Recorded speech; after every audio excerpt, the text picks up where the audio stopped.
Anggota Komisi 3 DPR dari fraksi Demokrat Beni Kaharman curiga Menteri Koordinator Bidang Politik Hukum dan Keamanan Mahfud MD memiliki muatan politis untuk menyingkirkan tokoh tertentu dalam carut-marut laporan transaksi mencurigakan di lingkungan Kementerian Keuangan. Menurutnya, muatan politis itu lantaran hingga kini belum adanya penjelasan utuh dari Mahfud terkait laporan transaksi mencurigakan. Bahkan Beni mempertanyakan apakah Mahfud MD memiliki motif untuk menyingkirkan Sri Mulyani atau tokoh-tokoh tertentu di Kementerian Keuangan. Oleh sebab itu, Beni meminta Mahfud belak-belakan dalam menjelaskan transaksi mencurigakan itu pada rapat Komisi 3 Rabu 29 Maret mendatang. Dikutip dari Kompas.com, ia pun mendukung Mahfud secara terang benderang mengungkap kasus jika benar ada dugaan pencucian uang. Lebih jauh, Beni memastikan akan hadir dalam rapat Komisi 3 bersama Mahfud Rabu besok.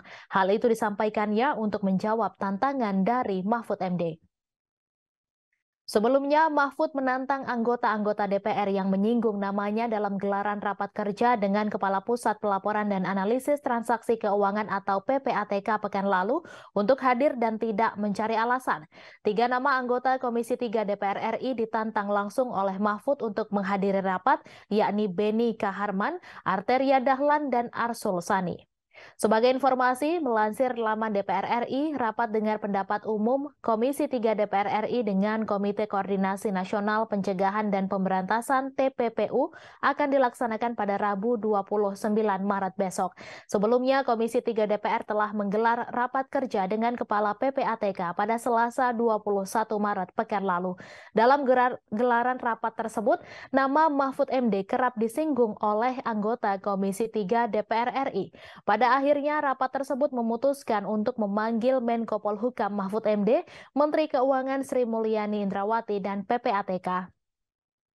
Panggilan itu ditujukan memperjelas polemik temuan transaksi janggal sebesar 349 triliun rupiah di lingkungan Kementerian Keuangan.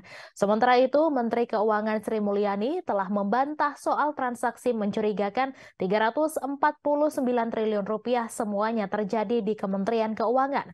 Menurutnya, total tersebut temuan Pusat Pelaporan dan Analisis Transaksi Keuangan hanya ada 3,3 triliun rupiah melibatkan pegawai Kementerian Keuangan.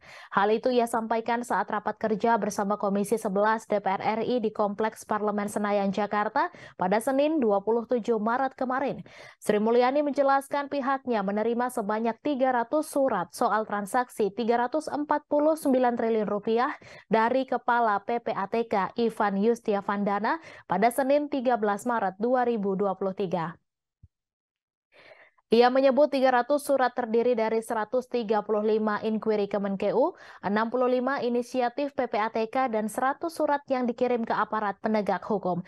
Sementara dalam 65 surat dengan nilai transaksi 253 triliun rupiah adalah terkait data dari transaksi debit kredit operasional perusahaan-perusahaan dan korporasi yang tidak ada hubungan dengan pegawai Kementerian Keuangan, sehingga yang benar-benar berhubungan dengan tupoksi Kemenkeu hanya 22 triliun rupiah.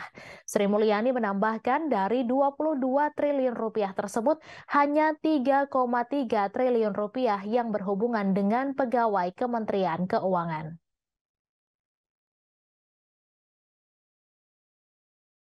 Terima kasih sudah nonton. Jangan lupa like, subscribe, dan share ya!